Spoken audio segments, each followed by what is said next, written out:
Video número 66 de Economía Política. Hoy en este video vamos a trabajar algo difícil, complicado. Vamos a intentar presentar en el marco de la discusión sobre valor de uso, valor de cambio, precios. Vamos a presentar el fetichismo de la mercancía de Marx. Esto está en el capítulo primero del Capital, tomo 1, en la edición que tengo yo de Fondo de Cultura, es página 36. Son unas pocas páginas, los invito a leerlas, es interesantísimo. Y vamos a subirlo a la PEPCO, así como vamos a subir la lectura que hace en su trabajo Axel Kicillof, específicamente de este punto, y vamos a adicionar algunos comentarios de Rolando Astarita, que es un estudioso del marxismo nuestro, argentino, que ha escrito libros muy importantes, de manera que vamos, como siempre, no vamos a presentar conceptos para repetir, estamos invitándolos, estamos compartiendo con ustedes para que se metan, en el mejor sentido de la palabra, en este tema. Tema polémico, porque el tema del fetichismo de la mercancía ha sido objeto de críticas también por parte de escritores, investigadores del marxismo, del mismo marxismo. Ya hemos hablado del carácter multidimensional y las dificultades para irse adentrando en la obra de Marx, pero la discusión viene por el lado de los economistas, porque muchos economistas sostienen que esta reflexión sobre el fetichismo de la mercancía sería un fragmento no económico de la obra de Marx, es decir, se lo toma como el enunciado, una serie de enunciados de carácter filosófico, sociológico, histórico, como si fuese una teoría independiente que no se relaciona con todo el estudio que Marx viene haciendo de el modo de producción capitalista, la determinación de los valores, todo lo que fue el motivo de su trabajo, la producción, la generación de excedente. Desde la posición de Axel Kicillof se sostiene lo contrario, que precisamente en estas ideas, en esta idea de fetichismo de la mercancía, es donde se visualiza muy claramente, muy claramente, el trabajo, el análisis completo en términos de economía política que hace Marx.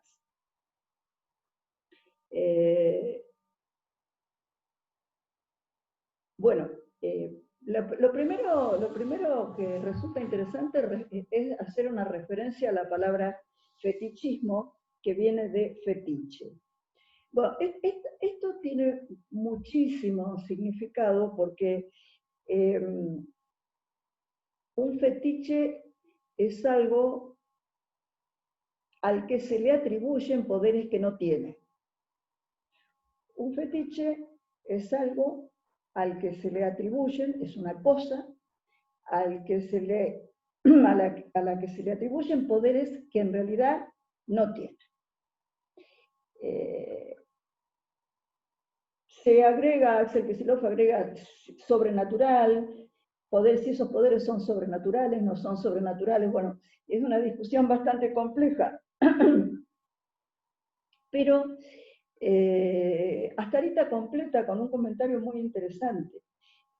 Podríamos pensar que las mercancías funcionan como fetiches en la medida en que se comporta, digamos, a las mercancías se le atribuyen efectivamente propiedades y se le atribuyen funciones que no tienen, porque son cosas.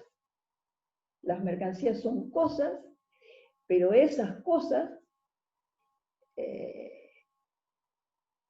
funcionan de manera de fetiche porque la sociedad, el sistema, el funcionamiento del sistema, les atribuye propiedades que en realidad, en tanto cosas, no tienen. Ahora, esto es ficción, pero es realidad. Es decir, la idea de fetichismo de la mercancía precisamente lo que intenta demostrar es que en el sistema capitalista las relaciones de producción, las relaciones que se establecen entre las personas para producir, no son relaciones directas, las personas no se relacionan de manera organizada y directa para producir, sino que lo hacen de a manera de fetiche a través de las mercancías. Y el símbolo más concreto de funcionamiento de este fetiche sería el mercado. El mercado que nosotros ya hemos visto, donde las cosas se intercambian independientemente de cualquier tipo de relación personal entre los que compran y los que venden. Marx es muy riguroso, dice, en su típica crítica a lo que él denomina los economistas comunes, dice, los economistas comunes se creen que las cosas tienen propiedades. Se creen que efectivamente el valor de cambio, de esto estamos hablando, el valor de cambio es algo que las cosas portan en sí mismas. Y ahí aparece esta imagen del fetiche.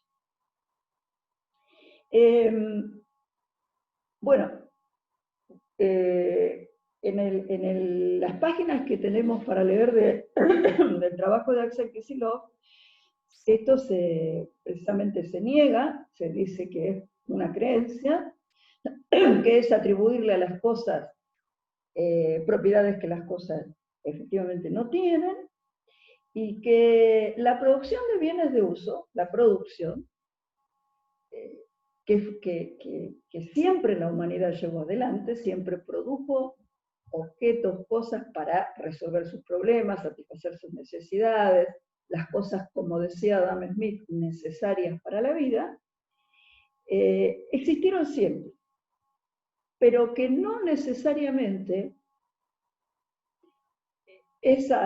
esos valores de uso son mercancías.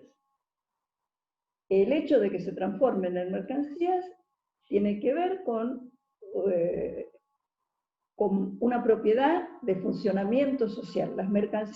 El carácter de mercancía es un carácter relacionado con el papel que desempeña ese producto en una sociedad. Es decir, por un lado tenemos que un producto resulta de un proceso de trabajo, de esfuerzo, etcétera, etcétera, y por otro lado, ese mismo objeto la sociedad lo designa como mercancía. Cuando decimos la sociedad no estamos diciendo tal o cual persona. El sistema que se utiliza para producir, para intercambiar, para distribuir, le otorga un papel. Entonces el papel de mercancía es como si fuese el papel de un actor, como si la mercancía se disfrazase para representar un papel en una obra de teatro, por decirlo de alguna manera. No tiene nada que ver el personaje con el actor como sujeto. Sus características, su forma de ser, ¿no? Actores son papeles.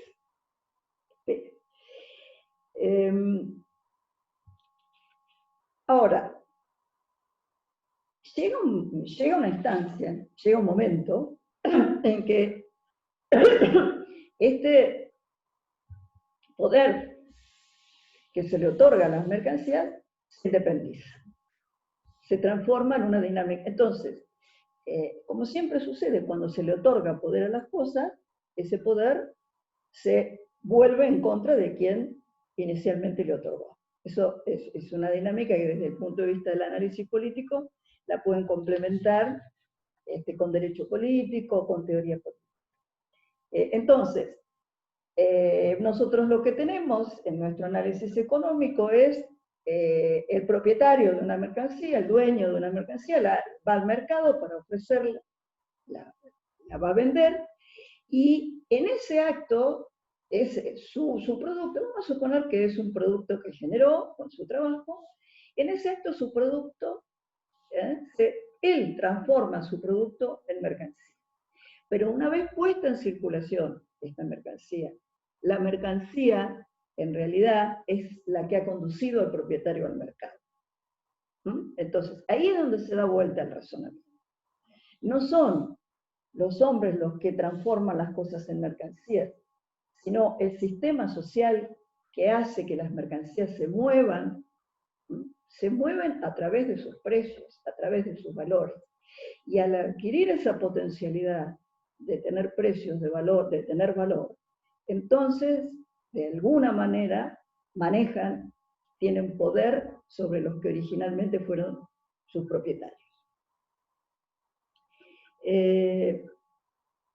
Y esta es una dinámica que excede,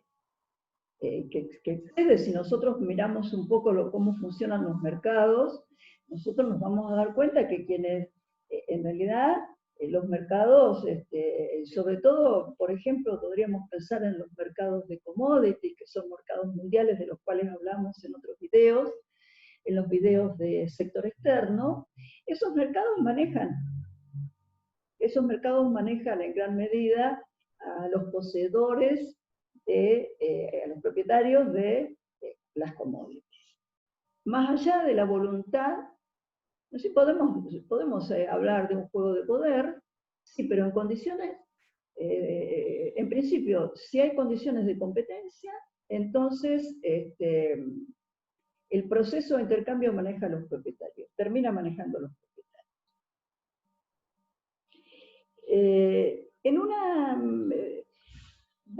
Se dan unos ejemplos, y esto es muy interesante, vamos a comentar después uno o dos ejemplos que hemos extraído del mismo texto de Marx. Se alude para demostrar esto a sociedades, otro tipo de sociedades donde la producción está más personalizada, donde las personas se ponen de acuerdo y se organizan para producir. Esto no quiere decir necesariamente que tenga que ser una sociedad antigua en el tiempo histórico. Esto puede suceder, por ejemplo, en una cooperativa o en alguna versión de lo que son las formas de economía social. De lo que se trata es del vínculo personal. No se pierde el vínculo personal. La producción se encara como a partir de la concreción de vínculos personales. Entonces, más allá de que estas relaciones sean buenas, malas o como sean, lo que es necesario identificar para diferenciar mecanismos es que en un mecanismo, por ejemplo, de cooperativas o de economía social, son las relaciones personales las que van de alguna manera determinando las condiciones de producción, las decisiones sobre la producción, también sobre los precios. En el capitalismo, cuando se impone la mercancía como forma, se produce esta suerte de enajenación, donde el productor se desvincula casi totalmente y la mercancía pasa a valer en cuanto a lo que puede conseguir en el mercado.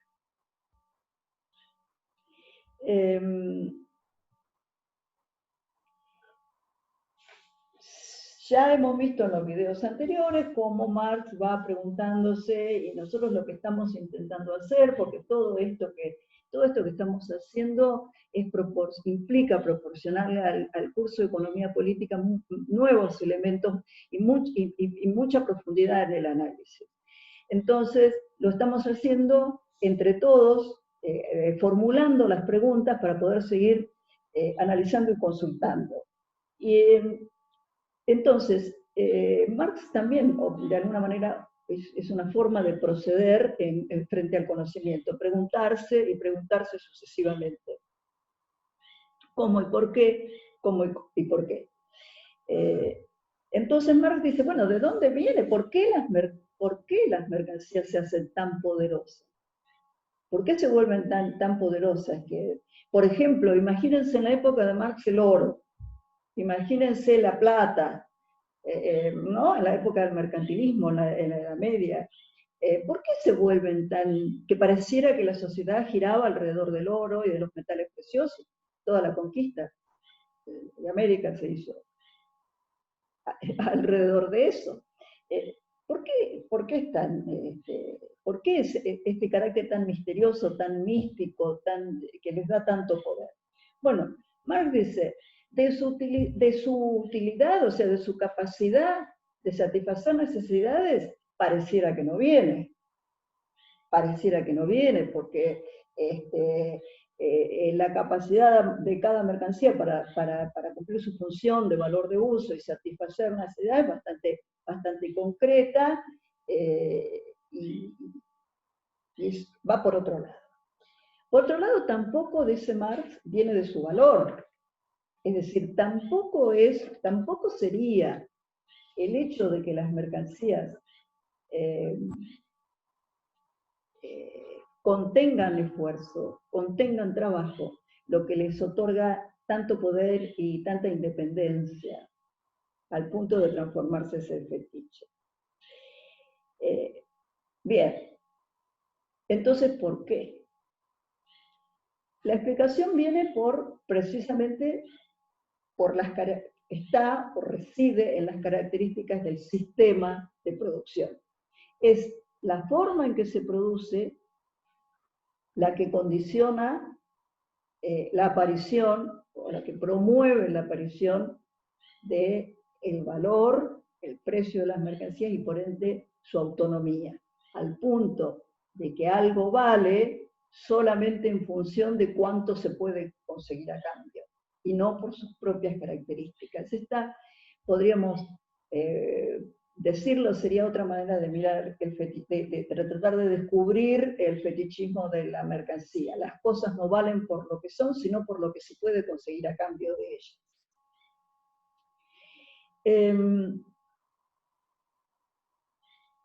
Bueno, entonces, es el sistema de producción que tiene tres características que van a llevar a esta especie de desintegración de un proceso que es social. Privado, un proceso de producción que es básicamente privado, autónomo e independiente. ¿Qué quiere decir esto? Que en el sistema capitalista de producción, a partir de la estructura social de derechos de propiedad sobre la que se fue consolidando el capitalismo, entonces no se produce socialmente. El trabajo de producción, la tarea de producción no es una función que se asuma colectivamente, socialmente, sino que la van tomando distintos, podríamos decir, empresas, en sentido más moderno, privadas, es decir, ¿qué quiere decir privadas? Que tienen la titularidad de los medios de producción y tienen son propietarios del resultado de su producción. Además son autónomos, ¿qué quiere decir? Manejan su propia racionalidad de funcionamiento, no están vinculados digamos, por ningún tipo de sistema colaborativo, todo lo contrario, con otras empresas. Ahí podemos hablar de todos los sistemas de competencia.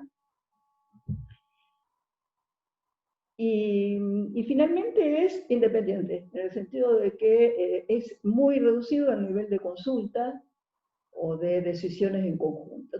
Por supuesto, esto lo estamos tomando en sentido abstracto esquemático. Lo que se quiere demostrar acá es lo siguiente, que un proceso que se puede, como el de producción, que se puede visualizar como sistémico, es decir, requiere de un sistema, no es la producción no es la sumatoria de lo que hacen, requiere de un enfoque sistémico, donde hay división del trabajo, funciones, donde hay una eficiencia o una productividad que es conjunta.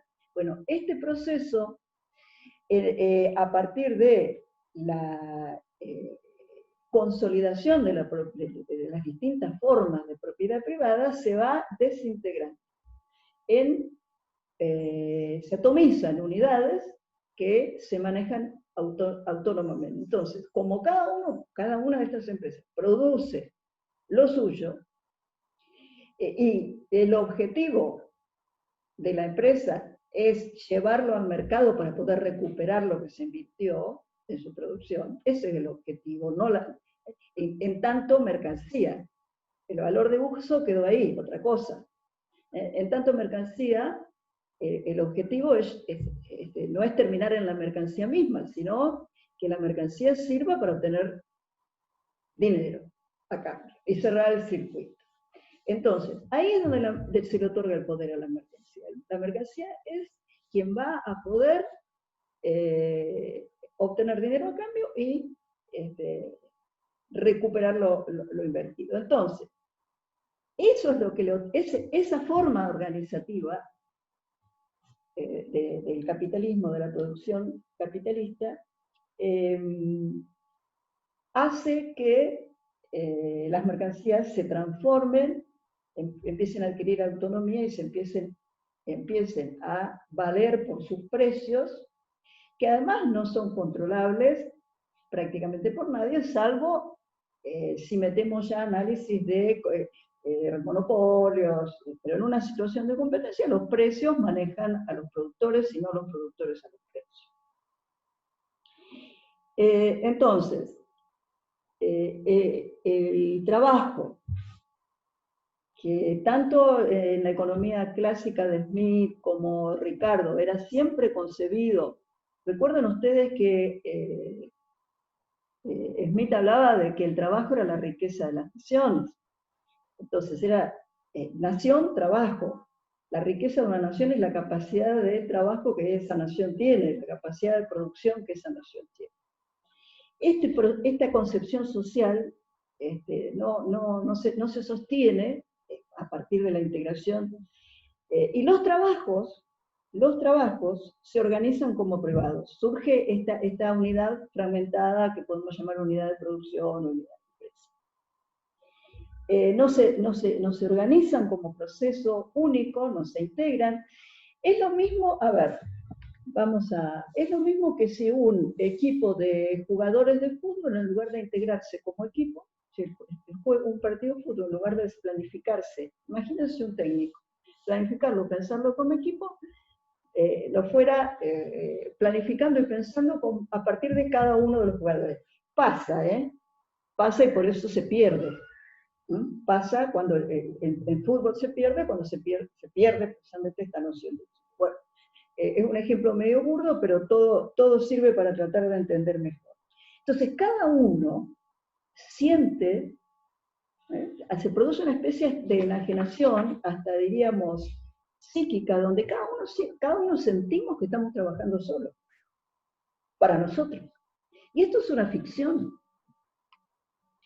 Esto es una ficción. Entonces, en realidad estamos trabajando o para otros, o en realidad estamos trabajando para conseguir las cosas materiales. Y quien nos está condicionando es precisamente el precio y el valor de las cosas materiales. Ya ahí nos metemos en un terreno muy interesante, pero que deriva de esto, que todo el tema de la enajenación laboral, etcétera, etcétera. Entonces, pareciera que hay, paradójicamente, en un sistema de hombres libres, esto es muy interesante, ahora lo vamos a comentar, porque cuando aparece el capitalismo, y lo hemos visto en la obra de Smith, cuando aparece el capitalismo, aparece enfrentándose al sojuzgamiento del feudalismo. Si el feudalismo estaba visto, precisamente la nobleza y la monarquía estaban vistas como elementos de poder que, digamos, que sometían a los demás. Entonces, el capitalismo aparece como la opción de los hombres libres. Paradójicamente, los hombres, por un lado, son libres de algún tipo de mandato y sojuzgamiento, pero por otro lado terminan siendo sometidos a lo que, al mundo de las mercancías, a lo que Marx llamaba la forma del valor. Son sometidos por una forma, somos sometidos por un fetiche. No las controlamos, no controlamos el movimiento de los mercados, no controlamos el movimiento de las mercancías, y solamente estamos a la deriva de los movimientos, sobre todo de los precios. Ahora, ¿esto es porque somos tontos? No, porque somos... no. Ahí aparece lo que... Ahí tenemos un ejemplo de lo que constituye hacer un estudio o analizar un fenómeno social. Se trata de un fenómeno social. Estos mecanismos de sojuzgamiento provienen precisamente de las reglas de la economía política, de cómo la producción se ha organizado, y son la consecuencia, ¿no? Nosotros como personas, individualmente, en realidad poco podemos hacer desde nuestros vínculos personales en este escenario. eh, eh, Poco podemos hacer para evitar este poderoso manejo de las mercancías. Nosotros lo que estamos haciendo acá, a partir de, no es poca cosa, a partir del proceso de conocimiento, estamos tratando de identificar el fetichismo y saber de qué existe. Esa es la idea. Tomemos un ejemplo, miren, podemos tomar ejemplo, el precio del petróleo. Si nosotros vemos a lo largo, leemos en los diarios, en la política, en los medios de comunicación, la incidencia que tiene el precio del petróleo, y cuando se analiza el mercado del petróleo, se observa que lo que se trata de los analistas, los que estudian, los colegas lo que tratan de entrever, anticipar cuáles son las reglas que hacen que se mueva el precio de una o determinada manera. Y no es fácil. Eso es una demostración de que el fetichismo está ahí, lo conocemos. No hay, entonces, esta falta de coordinación básica, esta falta de coordinación inicial, es la que redunda, lleva a la conformación de esta figura del fetichismo de las mercancías. De las mercancías solo interesa su valor de cambio, solo interesa su precio. En determinada instancia ya esto queda claro, y es el gran aporte de Marx, de haber separado notoriamente las mercancías como satisfactoras de necesidad, es decir, bienes de uso, de las mercancías como valor de cambio. Quiero comentar dos o tres cuestiones que hemos sobre esto, algunos comentarios más de algunas frases que son del texto de Marx también. Bueno,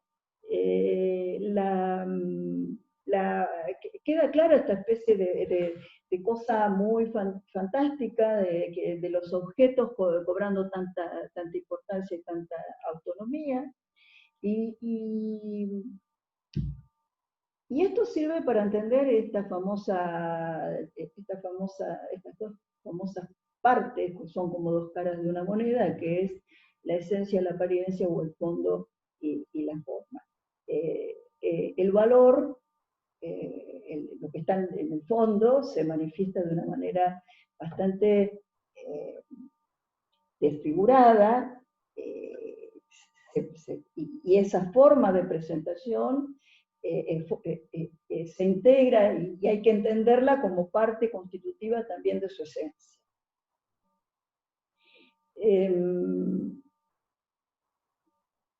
¿Por qué? ¿Por qué sucede esto? ¿O cómo podemos ver esto de otra manera? Bueno, lo que está sucediendo en este caso es que la forma predomina sobre la esencia. La forma predomina sobre la esencia.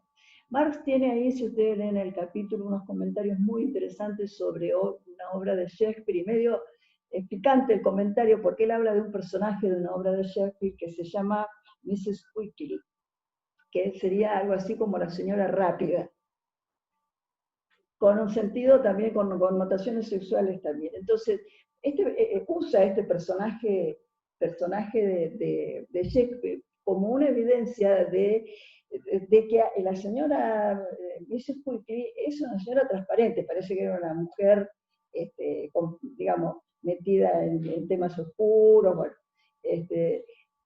pero esa era ella y así aparecía. Pero las mercancías no aparecen así, dice Marx. Entonces, lo que nosotros vemos de las mercancías es una parte, y nos movemos y juzgamos por la forma. Nos movemos y juzgamos las mercancías por la apariencia. Y es la forma la que condiciona nuestro comportamiento. Miren, a mí se me está ocurriendo un ejemplo en este momento, que es el tema de aquellos bienes, aquellas mercancías, aquellos productos que funcionan como símbolo de estatus. Puede ser una camioneta 4x4 sofisticada, o puede ser el último celular. Que en realidad lo que estamos mirando, cuando miramos esa mercancía y nos domina, porque la queremos tener, no es su utilidad. Lo que estamos mirando es la forma. En la forma entra el marketing, la imagen, las creencias, todo. Es muy difícil intuir el verdadero valor de las mercancías. Porque además lo que pasa es que ya está muy transfigurada. Es decir, cuando nosotros vemos una camioneta 4x4, 0 kilómetros en un concesionario de automotores, decimos, oh, qué camioneta, ya viene de trabajo pasado, trabajo que nosotros no vemos a los trabajadores.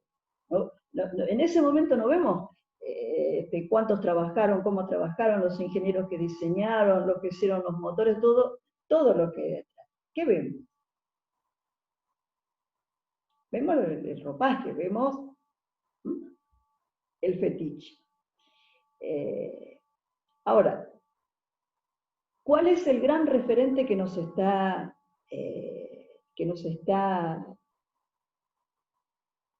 faltando? Bueno, y que vamos a empezar pronto a trabajar, el dinero. Porque la expresión máxima o más clara de la mercancía como fetiche está en su valor monetario, en su precio, en el precio que tiene. Lo que se nos aparece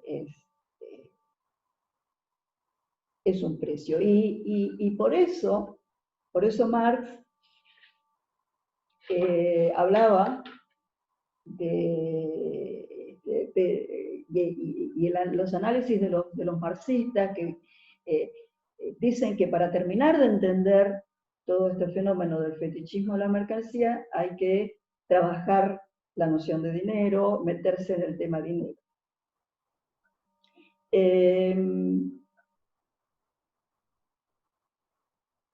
Para terminar, me gustaría resaltar, si ustedes ojalá puedan leer el capítulo de Marx. Marx hace, y son bastantes las alusiones que hace a sistemas diferentes de producción, alternativos a la producción disgregada en unidades independientes y autónomas. Unidades de trabajo y de producción independientes y autónomas. Y en competencia, además. Y Marx muestra la falacia de lo que él denomina las Robinsonadas, que son las alusiones que hacía también Smith y que se hacen en la economía ortodoxa neoclásica habitualmente a la figura del individuo. Robinson Crusoe es una novela muy vieja, la primera, dicen algunos, 1719, su autor fue Daniel Defoe, es un relato que ha sido interpretado y utilizado por todas las ciencias, pero en el fondo lo que está mostrando es una situación de supervivencia de alguien que queda en un lugar abandonado y no tiene a nadie, y además se enfrenta a un grupo de indígenas, y bueno, termina imponiendo y sobreviviendo. Hay una película que se llama El náufrago, de Tom Hanks, que también les recomiendo, si la pueden encontrar, véanla, porque recrea esta figura del aislamiento. Entonces, el pensamiento de Marx dice, no, bueno, esto puede haber existido en una novela. Son robinsonadas que se mandan Ricardo o Adam Smith. No existe esta idea del ser independiente, del individuo. Y en ese caso, dice Marx, si existiera, ahí sí, Robinson Crusoe vería claramente que las mercancías no aparecen en están. Porque él lo que haría sería dividir su trabajo en función de las cosas que tiene que resolver. En la película de Tom Hanks se inventa algo para pescar, va buscando elementos para sobrevivir. Esto es una especie de división del trabajo elemental, y en realidad no aparece para nada, ni los precios, ni las mercancías, ni. Por otro lado, dice Marx, vayamos a la Edad Media. Nuevamente el ejemplo de la Edad Media. Lo que pasaba en la Edad Media, que las relaciones sociales eran otras, como dijimos, eran desocupamiento. Entonces, el campesino o siervo de la greva era eso, era un siervo que trabajaba la tierra porque respondía a una cuestión de sojuzgamiento personal respecto del terrateniente. Era personal la cuestión. No tenía que ver con la organización de la producción. La organización de la producción se basaba en estas cuestiones personales. Las relaciones sociales se originaban, las clases sociales se originaban en vínculos personales. Sobre el capitalismo, bueno, sus características hablamos, y Marx da en ese capítulo el ejemplo de una sociedad donde se recupere el trabajo común socializado directamente, como por ejemplo dice una familia campesina. ¿No? Si uno observa una familia campesina, lo que ve es una división lógica de tareas y autoabastecimiento. Llevado al ámbito de la sociedad, lo que está presentando es, a diferencia de este sistema de mercado, de mercantilización y fetichismo, una asociación de hombres libres que trabajan con medios de producción que son colectivos, y que después parte de lo que producen va a inversión para el crecimiento, y después la parte que se asigna en relación a la dificultad y el tiempo del aporte de trabajo de cada uno. Bien,